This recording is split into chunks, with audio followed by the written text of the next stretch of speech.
The clock on the wall showed 11:47 p.m. when Maya Torres pushed her cleaning cart through the heavy oak doors of the Steinway Concert Hall.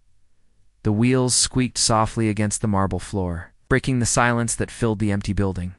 She had been doing this job for 3 years now, and every night felt the same.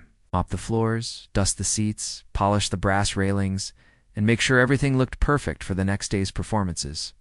But Maya had a secret that kept her going through the long, exhausting nights. She worked quickly, her hands moving with practiced efficiency. The lobby took her about 40 minutes to clean. Then came the restrooms, the hallways, and finally, the main auditorium. This was the part she always saved for last, because it was the hardest, but because of what waited for her inside.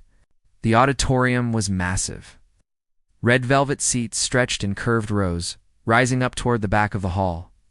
The ceiling was decorated with gold paint and crystal chandeliers that caught the dim, emergency lights and threw tiny sparkles across the walls. But Maya barely noticed any of that anymore. Her eyes always went straight to the stage. There, sitting in the center under a single spotlight that was never turned off, was the piano. A Steinway Model D concert grand piano, worth more than Maya would earn in 10 years. Its black surface gleamed like still water. Just looking at it made her heart beat faster. She glanced around the empty hall. No one was ever here at this hour. Security guard, old Mr. Patterson, did his rounds at 11:30 and wouldn't be back until 2 a.m. The building was hers. Maya left her cart at the back of the auditorium and walked down the center aisle. Her sneakers made soft padding sounds on the carpet. When she reached the stage, she climbed the side steps, her hand trailing along the smooth wooden railing. Then she stood before the piano, just looking at it for a moment. Her fingers were rough. Years of scrubbing floors, wiping windows, and handling cleaning chemicals had left them calloused and dry. Sometimes they cracked and bled. She had band-aids on 2 of them right now. They weren't the hands of a pianist anymore. But when she sat down on that bench and placed them on the keys, something magical happened. She became herself again. Maya adjusted the bench and took a deep breath. She flexed her fingers once, twice.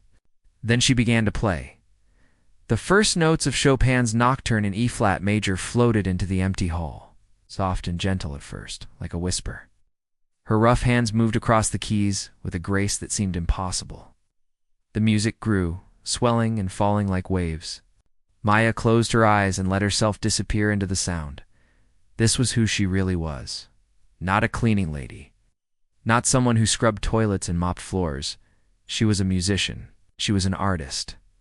She was the girl who had once played in competition halls and dreamed of performing at Carnegie Hall. That girl felt very far away now. Maya had been 19 when she got the scholarship to Juilliard. It was the happiest day of her life. Her father had cried. Her mother had screamed with joy. Her little brother Diego, who was only 8 at the time, had told everyone at his school that his sister was going to be famous. She had attended classes for 1 semester. 4 glorious months of studying with master pianists, practicing 8 hours a day, and being surrounded by other musicians who understood her. She had never been happier. Then her father died. It was sudden. A heart attack at work. One moment he was fine, and the next he was gone. Maya still remembered the phone call. She had been in the practice room, working on a Rachmaninoff piece, when her phone rang. Her mother's voice on the other end, broken and sobbing. Everything fell apart after that. The medical bills from the ambulance and hospital, the funeral costs, the debt her father had kept hidden from everyone. Suddenly, Maya's family had nothing. Worse than nothing. They owed money everywhere. Her mother worked as a home health aide, taking care of elderly people, but it didn't pay much. Diego was still in school. There was no one else.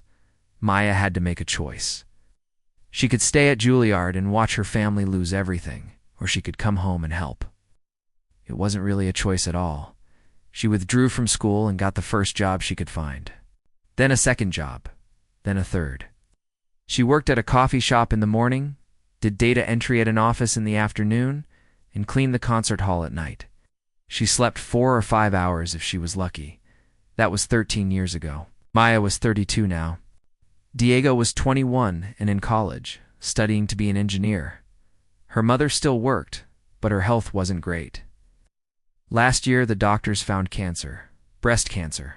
Treatment was working, but it was expensive, so expensive. Even with insurance, the bills kept coming. Maya had recently taken on a fourth job doing online transcription work whenever she had a spare moment. She was always tired, always worried, always calculating numbers in her head, trying to figure out how to make everything work. But here, at this piano, in this empty hall, she could forget all of that for a little while. She finished the Chopin piece and moved into Beethoven's Moonlight Sonata. Her fingers found the notes automatically. She had played these pieces so many times that they lived in her bones. The music poured out of her, carrying all the emotions she kept bottled up during the day. The exhaustion, the fear, sadness for the life she had lost, but also the hope. It's a tiny, stubborn hope that somehow, someday, things might be different. Tears started rolling down her cheeks. This happens sometimes. The music opened something inside her, and everything came spilling out. She didn't try to stop it. No one was here to see. She played for an hour, moving from one piece to another. Beethoven to Debussy, Debussy to Bach, Bach to Rachmaninoff. Her fingers hurt. They always hurt these days. But she pushed through the pain because these stolen hours were all she had. When she finally stopped, the last notes hung in the air for a long moment before fading away. Maya sat with her hands in her lap, breathing hard. She felt emptied out and filled up at the same time, the way she always felt after playing. She looked at her watch. 1:15 a.m. She had been playing longer than usual. She needed to finish the auditorium and move on to the administrative offices upstairs before Mr. Patterson came back for his next round. Maya wiped her eyes with the back of her hand and stood up from the bench. She carefully closed the piano lid and made sure everything looked exactly as it had before. No one could know she had been here. This piano was for the professional musicians who performed on the stage, not for the help. She walked back down to her cleaning cart and got to work on the auditorium seats. As she wiped down each row, she let her mind wander. She thought about Diego and how proud she was of him. He was going to graduate next year and get a good job. He wouldn't have to struggle like she did. She thought about her mother and the latest doctor's appointment. The scans had looked good. The tumor was shrinking. Maybe, just maybe, they were going to beat this thing. She thought about the piano and how grateful she was for these quiet hours. At least she still had the music. They could take away her dreams and her future, but they couldn't take away the music inside her. Maya didn't know that someone had heard her playing tonight. She didn't know that her life was about to change in ways she couldn't imagine. She just pushed her cart through the empty hall, finishing her work so she could get home, sleep for a few hours, and start all over again tomorrow. The concert hall was quiet again, but the music Maya had played seemed to linger in the air like a ghost of something beautiful, like a promise of something yet to come.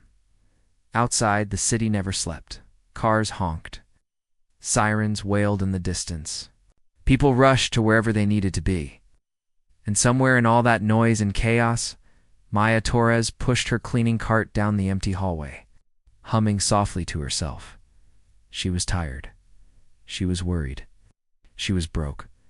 But for 1 hour every night, she was exactly who she was meant to be. And that was enough to keep her going. Richard Chen stared at the spreadsheet on his computer screen, but the numbers meant nothing to him. They blurred together into meaningless shapes. He rubbed his eyes and checked the time. 11:52 p.m. He should go home. But home was empty.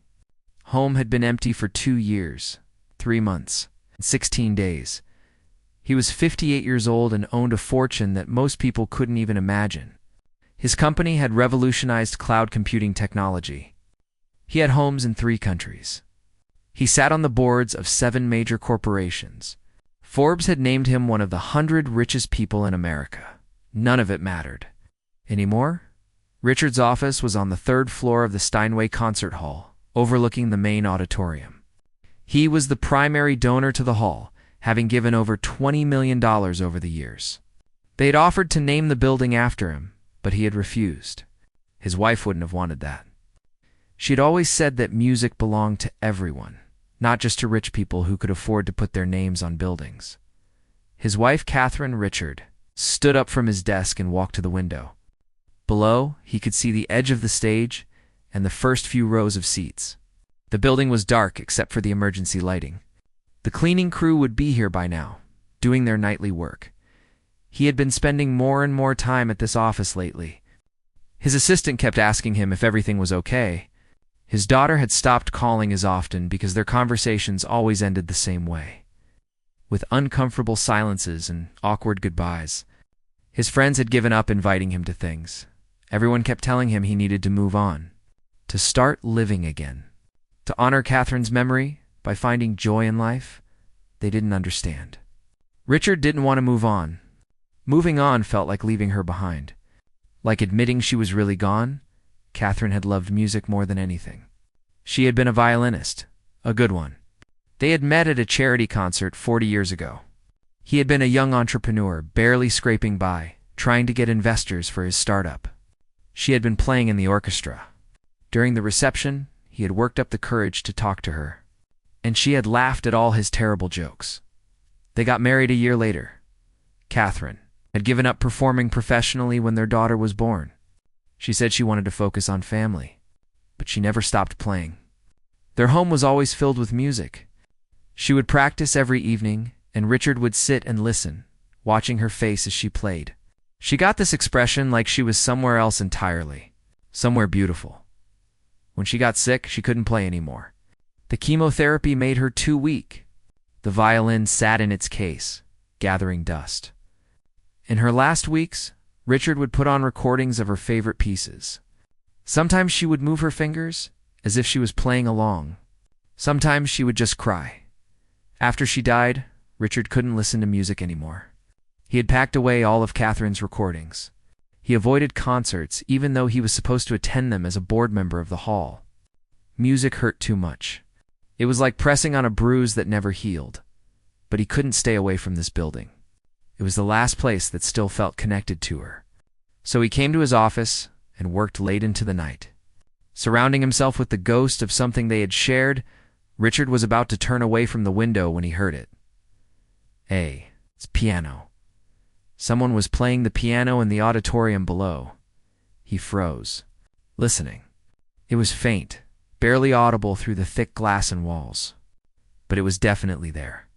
A slow, melancholic melody that seemed to drift up from somewhere deep inside the building. Who would be playing at this hour? The hall was closed. All the performers and staff had left hours ago. Richard moved closer to the window, pressing his ear against the glass.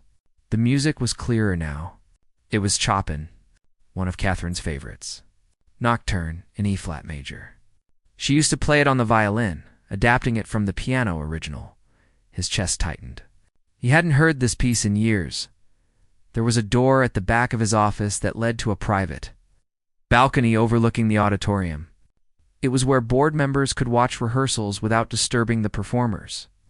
Richard rarely used it. He walked over and opened the door as quietly as he could. The music washed over him, much louder now. It filled the auditorium, rising up to where he stood in the shadows. Richard gripped the balcony railing and looked down at the stage. A woman sat at the piano. She was small, dressed in simple work clothes. From this distance, he couldn't see her face clearly, but he could see her hands moving across the keys. Even from 3 floors up, he could tell she was good. Really good. The piece ended, and without pausing, she began another. Beethoven this time. The Moonlight Sonata. Richard knew he should leave. This woman clearly thought she was alone. She was probably a staff member, playing during her break. He was invading her privacy by watching, but he couldn't move. He stood there, frozen, listening. There was something about the way she played. It wasn't just technically skilled, though it was that too. It was the emotion. Each note carried weight. Pain, longing, hope, loss, all of it poured out. Through her fingers into the piano and out into the empty hall, Richard felt his eyes burning. When was the last time he had cried? Not at Catherine's funeral. Not at the memorial service. Not during any of the endless, terrible days after. He had been numb, moving through life, like a robot programmed to keep functioning. But now, listening to this stranger play in an empty concert hall in the middle of the night, Tears started rolling down his face. The music pulled something loose inside him. All the grief he had been holding back, all the pain he had been trying to ignore, it came flooding out. He gripped the railing harder, his shoulders shaking. The woman below kept playing. She moved from Beethoven to Debussy. From Debussy to something else he didn't immediately recognize. Her head was bowed, her body swaying slightly with the rhythm. Richard realized she was crying too. He could see her wipe her face with one hand without stopping the music with the other. Who was she? Why was she here? And why did her playing feel like it was reaching inside his chest and touching something he thought had died with Catherine? For the first time in more than 2 years, Richard felt something other than emptiness. The music was bringing him back to life, one note at a time. It hurt. God, it hurt so much. But it was something. It was feeling. It was being alive instead of just existing. He didn't know how long he stood there. Time seemed to stop. There was only the music and the strange, painful awakening happening inside him. The woman played piece after piece. Some he recognized, some he didn't. Each one was perfect. Each one carried that same raw emotion that made his heart ache. Finally, she stopped. The last notes faded away, leaving a silence that felt almost physical. Richard watched as she sat there for a long moment, her hands in her lap, shoulders rising and falling with deep breaths. Then she stood up, closed the piano lid carefully, and walked off the stage. He heard the sound of wheels squeaking. A cleaning cart. So she was part of the custodial staff. Richard stayed on the balcony, staring at the empty stage. His face was wet with tears. His chest felt cracked open. But for the first time since Catherine died, he felt something like peace. Not happiness, not joy, but a kind of quiet acceptance that maybe, somehow, he could keep living. The music had done that. Or rather, the woman who played it had done that. He needed to know who she was. Richard went back into his office and picked up his phone. He scrolled through his contacts until he found the building manager's number. Then he stopped. It was almost 1 a.m. He couldn't call now, and what would he even say? I need the name of the cleaning woman who plays piano after hours. That sounded crazy. It sounded like he was going to get her in trouble. She was probably not supposed to be touching the piano at all. Richard set the phone down. He would figure this out, but carefully. He didn't want to cause problems for her. He just wanted to hear her play again. He walked back to the balcony door and looked out at the auditorium one more time. The piano sat there, silent and still. You would never know that just minutes ago it had been the source of such beautiful, heartbreaking music. Richard made a decision. He would come back tomorrow night.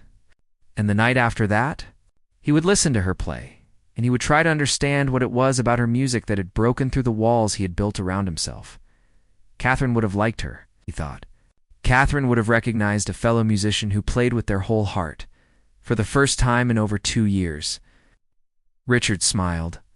It was a small smile, sad around the edges. But it was real. He gathered his things and left the office. As he walked through the empty building toward the exit, he found himself humming. Chopin. The same nocturne the woman had played. He had thought music was lost to him forever. But maybe, just maybe, it had only been waiting. Waiting for the right moment to come back into his life. Waiting for someone to remind him what it felt like to be human again. Outside, the night air was cool. Richard stood on the steps of the concert hall and looked up at the stars. They seemed brighter than they had in a long time. Tomorrow night, he would come back. He would listen. And maybe eventually, he would find the courage to thank the stranger who had given him back something he thought was gone forever. The gift of feeling. The gift of music. The gift of being alive. Richard started coming to his office every night. He told his assistant he was working on an important project. He told his daughter he was feeling more energized. He told himself he was just curious. But the truth was simpler and more complicated than any of those explanations. He needed to hear her play.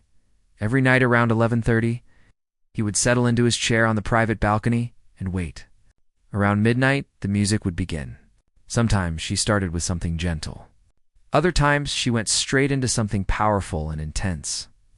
But it was always beautiful, always full of emotion. Richard brought a notebook and started writing down the pieces she played. Chopin, Beethoven, Rachmaninoff, Debussy, Bach. She had an incredible range. Some nights she played the classics. Other nights she played pieces he had never heard before. Modern compositions, jazz arrangements, even movie soundtracks. It's transformed into something hauntingly beautiful. He watched her through the darkness. This small figure at the massive piano, she always cried at some point during her playing. He found himself crying too, more often than not. It was strange. He was a grown man, sitting in the dark, crying over piano music played by a stranger. But it didn't feel strange. It felt necessary. Like something inside him that had frozen solid was finally starting to thaw. On the fifth night, Richard noticed something that made his chest ache. The woman's hands. Even from 3 floors up, he could see they were rough and red. She wore bandages on some of her fingers. Between pieces, she would flex them, clearly in pain. But she kept playing. Who was she? What had brought her to this place, playing a piano in an empty hall in the middle of the night?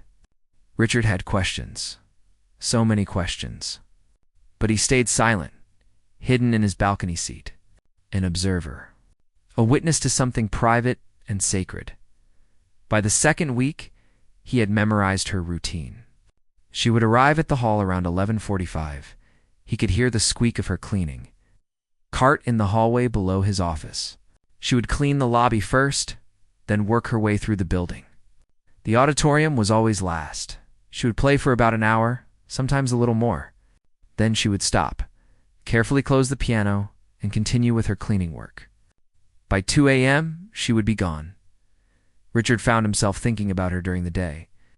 At business meetings, during phone calls with investors, while having dinner with his daughter, the woman at the piano had become a constant presence in his mind. His daughter noticed the change in him. "Dad, you seem different," she said during their weekly lunch. "I don't know. Lighter somehow," Richard smiled. "Maybe I am. What's changed?" He thought about telling her, about the woman and the music and the way something inside him was healing, but he didn't know how to put it into words. "I've just been thinking about your mother," he said, remembering the good parts instead of just the end. His daughter reached across the table and squeezed his hand. There were tears in her eyes. "That's good, Dad. That's really good." On the 14th night, Richard made a decision. He couldn't keep hiding in the shadows. It wasn't right. The woman deserved to know she had an audience, and he needed to thank her somehow for what she had given him. When she started playing that night, he didn't go to the balcony. Instead, he walked down the back stairs to the main floor. His heart was pounding. What would he say? Would she be angry? Scared? Would she stop playing and never come back? But he had to do this. He couldn't keep taking without giving something back. Even if it was just acknowledgement, recognition, the truth. Richard entered the auditorium through a side door. The music was much louder here, filling the space completely. She was playing Rachmaninoff. Piano Concerto No. 2. One of the most difficult pieces in the classical repertoire. Her hands flew across the keys, her whole body moving with the intensity of the music. He stood at the back of the hall, in the shadows, listening. Waiting for the right moment, she finished the piece and paused. In that silence, Richard stepped forward. His footsteps on the carpet seemed impossibly loud. The woman spun around on the piano bench, her eyes wide with shock. Her face was streaked with tears. For a moment, neither of them moved. "Please don't stop," Richard said quietly. Maya's mind was racing. Someone had heard her. Someone had caught her. She was going to get fired. She would lose this job, and she needed this job. She needed every job she had.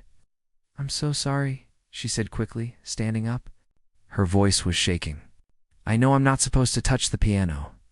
I'll stop, please. I need this job. I have a family to support. I won't do it again. I promise." Richard held up his hands. No. You're not in trouble. I promise you're not in trouble." Maya stared at him. She recognized him now. Richard Chen, the billionaire. The man whose name was on the plaque in the lobby as the hall's biggest donor.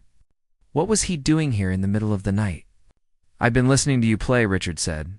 He took a few steps closer, but kept his distance, not wanting to scare her more than she already was. "For the past 2 weeks, I have an office upstairs. I work late, and I heard you one night, and then I kept coming back." Maya felt her face flush hot. Someone had been listening to her.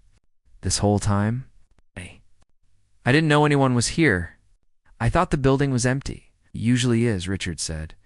"I'm just a stubborn old man who works too late." Paused. "You're incredible. You're playing. It's the most beautiful thing I've heard in years." Maya didn't know what to say. She looked down at her rough, bandaged hands. "I used to be better. My hands aren't what they used to be." "They're perfect," Richard said softly. "Believe me, they're perfect." An awkward silence settled between them. Maya wanted to leave, to grab her cart and run. But something in the man's face stopped her. He looked sad, tired, but also something else. Hopeful, maybe. "Would you like some coffee?" Richard asked suddenly. "There's a machine in the boardroom. It's terrible coffee, but it's hot." Maya hesitated. This was bizarre, surreal, but she was curious now. And something told her this man wasn't dangerous. He was just lonely. She understood lonely. "Okay," she said. 20 minutes later, they sat in the boardroom on the second floor, holding paper cups of truly terrible coffee. The room was fancy, with a long wooden table and leather chairs. Maya felt out of place in her cleaning uniform. Richard sat across from her, cradling his coffee like it was something precious. "I'm Richard," he said. "But I guess you knew that already." "Maya," she replied. "Maya Torres." "How long have you been playing piano, Maya?" And just like that, the dam broke. Maybe it was because it was the middle of the night. Maybe it was because he was a stranger and it felt safe. Maybe it was because she was so tired of carrying everything alone. But Maya started talking, and once she started, she couldn't stop. She told him about Juilliard. About her scholarship and her dreams. About her father's death and the crushing weight of debt and responsibility. About dropping out and getting job after job after job. About her mother's cancer and Diego's college tuition and the endless grinding struggle to keep everyone afloat. "I work for jobs now," she said, staring into her coffee. "Coffee shop, data entry, transcription work, and this. I sleep maybe 4 hours a night. Sometimes 3. I haven't bought new clothes in 2 years. I eat ramen for dinner most nights because it's cheap, and I'm still behind on bills." Richard listened without interrupting. His face showed nothing but attention and compassion. "The piano is the only thing that keeps me sane," Maya continued. "This hour every night, it's the only time I feel like myself. Like I'm more than just someone who cleans toilets and makes coffee and types up other people's words." She laughed, but it came out bitter. "Pathetic, right?" "No," Richard said firmly. "Not pathetic at all. It's the opposite of pathetic." Maya looked up at him. "You must think I'm crazy. Using the piano without permission? Crying in an empty concert hall?" "I don't think you're crazy," Richard said. "I think you're brave. And talented. And you've had to make impossible choices that no one should have to make." He set down his coffee cup. His hands were shaking slightly. "Can I tell you something? 2 years ago, my wife died. Catherine. She was a musician too. A violinist. After she passed, I couldn't listen to music anymore. It hurt too much. I thought that part of my life was over forever." Maya felt tears forming in her eyes again. She understood loss. She understood how it could break you. "Then I heard you playing," Richard continued. "And for the first time since she died, I felt something. The music reached me. You reached me. You brought me back from a very dark place." His voice cracked. "You saved me, Maya, and you didn't even know I existed." They sat in silence for a moment. 2 broken people in an empty building in the middle of the night, connected by music and loss and the strange ways the universe brings people together. "I want to help you," Richard said finally. Maya shook her head immediately. "No, I don't need charity. It's not charity. It's gratitude. It's paying forward the gift you gave me. He leaned forward. Let me pay for you to go back to Juilliard. Finish your degree. Become the pianist you were meant to be. Maya stood up so fast, her chair scraped against the floor. I can't. That's impossible. That's too much. Why? Richard asked simply. Because I don't know you. Because I can't accept that kind of money from a stranger. Because my family needs me. Because I have responsibilities. Because ... She ran out of words. Because you're proud, Richard. Maya couldn't sleep that night. She lay in her small bedroom, staring at the ceiling, replaying the conversation with Richard over and over in her mind. He wanted to pay for her to go back to Juilliard. Just like that, as if it were simple. As if 13 years of her life hadn't passed. As if she could just walk away from her responsibilities and chase a dream that had died a long time ago. It was absurd. It was impossible. But a tiny voice in the back of her mind whispered, what if? She pushed the thought away and got up. It was 5 a.m. Time to get ready for her shift at the coffee shop. There was no point in thinking about impossible things. She had bills to pay and people depending on her. At breakfast, her mother noticed something was different. They sat at the small kitchen table, eating toast and drinking cheap instant coffee. You look tired, Mia, her mother said. More than usual. Maya shrugged. Just a long night. It's fine. Her mother studied her face. After 32 years, she could read Maya like a book. What's bothering you? Maya hesitated. Then, before she could stop herself, she told her mother everything. About Richard. About him listening to her play. About his offer. Her mother was quiet for a long time after Maya finished. She stirred her coffee slowly, thinking. And you said no? She finally asked.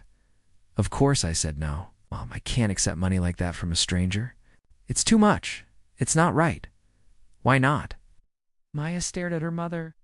What do you mean, why not? Because it's charity. Because we don't take handouts. Because I have responsibilities here. Her mother reached across the table and took Maya's hand. Her fingers were thin and frail from the chemotherapy, but her grip was firm. Baby, you've been sacrificing yourself for this family for 13 years.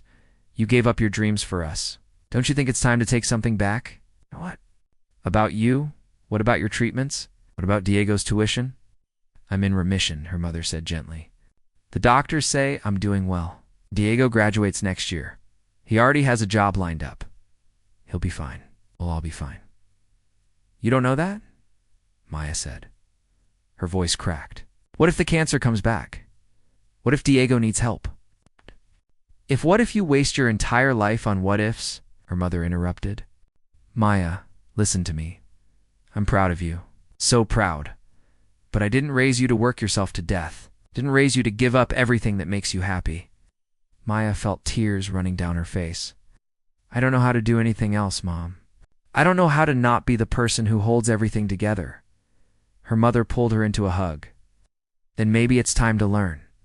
That night, Maya went to work at the concert hall with a knot in her stomach. She didn't know if Richard would be there. Part of her hoped he wouldn't be. Part of her hoped he would. When she entered the auditorium, it was empty. She sat at the piano and started to play, but her heart wasn't in it. Her mind was too cluttered with thoughts and worries and the impossible choice in front of her. After about 20 minutes, she stopped. She couldn't focus. She closed the piano lid and went back to her cleaning. The next few nights were the same. She played, but it felt hollow. The magic was gone. She was too much in her own head, too aware of everything she was trying not to think about. On the fourth night after their conversation, Richard appeared at the back of the auditorium while she was playing. She saw him and stopped mid-piece. Don't stop on my account, he said, walking down the aisle. Maya turned on the bench to face him. I can't concentrate because of what I said. Richard sat down in one of the front row seats. I'm sorry. I didn't mean to disrupt your life. I just wanted to help. I know, Maya said, and I appreciate it, really. But I can't accept. It's too much. It wouldn't be right. Richard nodded slowly. Okay, I understand. But can I ask you something? What if money weren't an issue? If you had no responsibilities? If you could do anything you wanted, what would you do? Maya didn't hesitate. I'd play piano, I'd study music, I'd perform. Then why are you letting circumstances stop you? Because circumstances are real, Maya said, frustration creeping into her voice. Because I can't just ignore reality and pretend everything will work out. That's not how life works. No, Richard agreed. But sometimes opportunities come along that can change your circumstances. And when they do, you have to be brave enough to take them. Maya stood up from the piano bench. You don't understand. You're rich. You can afford to take risks. I can't. If I mess up, if I fail, people get hurt. My family gets hurt. And what happens if you never try? Richard asked quietly. What happens when you're 50, 60 years old, still cleaning floors, and you realize you never gave yourself a chance? The question hit Maya like a punch to the chest. She had thought about that.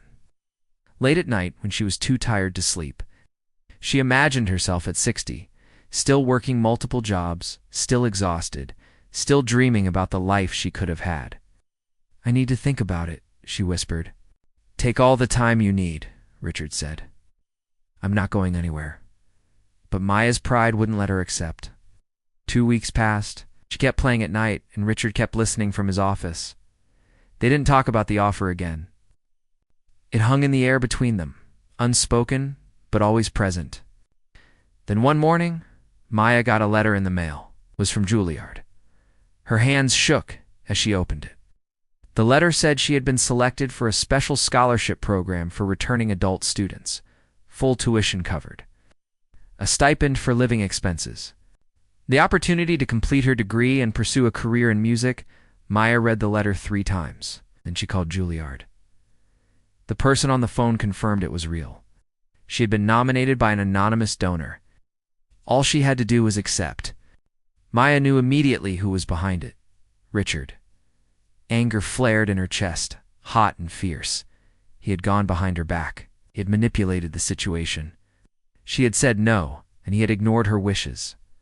That night she didn't clean the auditorium. Instead, she marched straight up to Richard's office and pounded on the door. He opened it, surprised. Maya, how dare you, she said. Her voice was shaking with rage. I said no. I told you I couldn't accept your help. And you went behind my back and did it anyway. Richard stepped back, his hands up. Let me explain. Explain what? That you think you can buy me? That you think money fixes everything? That my pride and my choices don't matter? No, Richard said firmly. That's not what I think. Please, come in. Let's talk about this. I don't want to talk, Maya said. But she walked into his office anyway because she needed answers. She needed to understand why he had done this. They stood facing each other in the middle of the office. The city lights twinkled through the windows behind Richard. Maya's chest heaved with anger and frustration and something else she couldn't name. Why? She asked. Why couldn't you just respect my decision? Richard was quiet for a moment. When he spoke, his voice was soft. Because I saw myself in you. What? My mother, Richard said. She was like you. She worked 3 jobs to put me through school. She sacrificed everything for me. And I watched her waste away, year after year, until she died at 53 years old. She never got to enjoy anything. She never got to rest. She never got to see me succeed because she was too busy making sure I had the chance to succeed. He walked to the window and looked out at the city. I was 18 when she died. And I promised myself that if I ever had the chance, if I ever had the means, I would help people like her. People who deserve better, but won't take it because they're too proud or too scared or too conditioned to always put everyone else first. Maya felt her anger deflating, replaced by something more complicated. You reminded me of her, Richard continued. Not just the working multiple jobs part, but the way you play, with everything you have, holding nothing back. My mother was like that too. When she sang, which wasn't often, she put her whole soul into it. He turned back to face Maya. I'm not trying to buy you. I'm not trying to fix you. You don't need fixing. I'm trying to give you the chance my mother never got. It's a chance to choose yourself for once. Maya's eyes filled with tears. But what if I fail? What if I'm not good enough anymore? What if I waste your money and let everyone down? Then you fail, Richard said simply. But at least you tried. At least you gave yourself a shot. And honestly, Maya, I don't think you'll fail. I've listened to you play for weeks now. You're not good. You're extraordinary. Maya wiped her eyes. My brother doesn't think I should accept. He says it's a handout. That I'm abandoning the family. What do you think? That was the question. Wasn't it? What did she think? Not what her mother thought, or what Diego thought, or what society said? What did Maya, the woman who had been buried under responsibility for 13 years, actually want? I think I'm scared, she admitted. I think I'm terrified. But I also think maybe you're right. Maybe it's time to be brave. Richard smiled. Then be brave. But on one condition, Maya said. When I graduate, when I finish my degree, I want to do something to help others, like you're helping me. I want to create something that gives other people a second chance at their dreams. I think that's a perfect condition, Richard said. Maya took a deep breath. This was it. It's the moment her life would change forever. Okay, I'll do it. I'll accept the scholarship. Richard's face lit up with genuine joy. Really? Really? But you have to promise me something. Anything. Don? 2 years seemed to pass in both a blur and slow motion at the same time. Maya remembered her. First day back at Juilliard like it was yesterday. She had stood outside the building, her hands shaking, wondering if she was making a huge mistake. She was 32 years old, surrounded by students barely out of their teens. What was she doing here? But then she walked through those doors, sat down at a piano in one of the practice rooms and started to play. And she knew she was exactly where she belonged. It wasn't easy. Nothing worth doing ever is. The first few months were brutal. Her technique was rusty. Her hands hurt constantly from years of manual labor. She was older than most of her classmates, and some of them looked at her like she didn't belong. She worked twice as hard as everyone else, staying late in the practice rooms, drilling scales and arpeggios until her fingers cramped. There were nights when she called Richard, crying from frustration and exhaustion. I can't do this, she would say. Everyone else is so much better than me. That's not true, he would tell her. And even if it were, you have something they don't have. You have heart. You have life experience. You have something to say with your music. Richard had become more than her benefactor. He had become her friend. They met for coffee every few weeks. Sometimes they talked about music. Sometimes they talked about nothing at all. He told her about his business, about his daughter, about his life with Catherine. She told him about Diego's graduation, about her mother's improving health, about the small victories and defeats of student life. He came to every one of her recitals, always sitting in the back, never making a fuss. But she always knew he was there, and it gave her courage. Diego had eventually come around too. It took time and several difficult conversations, but he finally understood. I was jealous, he admitted one day over lunch. You gave up everything for us, and then this stranger comes along and gives you what we couldn't. It made me feel like I failed you. You didn't fail me, Maya told him. You were 8 years old when Dad died. You were a kid. This was never your responsibility. Her brother had tears in his eyes. I'm proud of you, Maya. I should have said that sooner. I'm really proud of you. The months turned into a year, then a year and a half. Maya's playing improved dramatically. Her professors praised her dedication. She won a small competition, then a bigger one. Slowly, painfully, she was becoming the pianist she was always meant to be. But she never forgot where she came from. On breaks from school, she still went to the Steinway concert hall, not to clean anymore, but to visit. She would have lunch with the custodial staff, people she had worked alongside for years. She listened to their stories. She encouraged them. Some of them had dreams too, buried under years of just getting by. When I finished school, Maya told them, I'm going to do something. I'm going to help people like us get second chances. Now, 2 years later, Maya stood backstage at Carnegie Hall, preparing for her graduation recital. This was it. The moment everything had been building toward, she wore a simple black dress that Richard had insisted on buying for her. You can't perform at Carnegie Hall in a thrift store dress, he had said. Let me do this one thing, please. She had agreed, but only because she knew it made him happy to help. Her hands were shaking as she peeked out at the audience. The hall was packed, not just with Juilliard faculty and students, but with hundreds of other people. She saw familiar faces. The custodial staff from the concert hall, people from the coffee shop where she used to work, her old coworkers from the data entry office. In the front row sat her mother, looking healthier than she had in years. The cancer was gone, truly gone. The last scan had been completely clear. Next to her mother sat Diego, now working as an engineer at a tech company. He was wearing a suit and grinning like an idiot, and beside Diego sat Richard. He looked older than when they first met 2 years ago, but also younger somehow. The grief that had weighed him down had lifted. He smiled at her, and she felt her nerves settle just a little. She had asked him why there were so many custodial and service workers in the audience. He had just smiled and said, "I wanted to make sure your real peers were here. The people who know what you overcame to get here." Maya felt tears threatening, but she pushed them back. She couldn't cry yet. She had to perform first. The stage manager gave her the signal. It was time. Maya walked out onto the stage, and the audience erupted in applause. The sound washed over her like a wave. She bowed and sat at the piano, adjusting the bench the way she had done thousands of times in practice rooms. In the empty concert hall, in her dreams, she placed her hands on the keys. These hands that had scrubbed floors and wiped tables and typed endless documents, these hands that had sacrificed so much. They were home now. Maya began to play.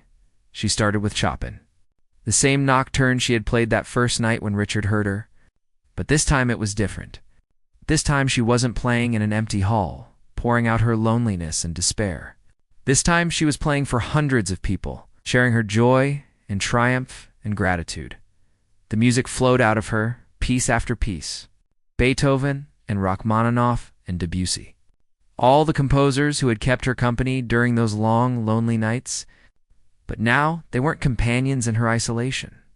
They were part of her celebration. She played the Rachmaninoff Piano Concerto No. 2. The same piece she had been playing the night Richard revealed himself. Her fingers flew across the keys, her whole body moving with the intensity of the music. She poured everything into it. All the pain of the past 13 years, all the fear and doubt and struggle, but also all the hope, all the love, all the gratitude for the second chance she had been given.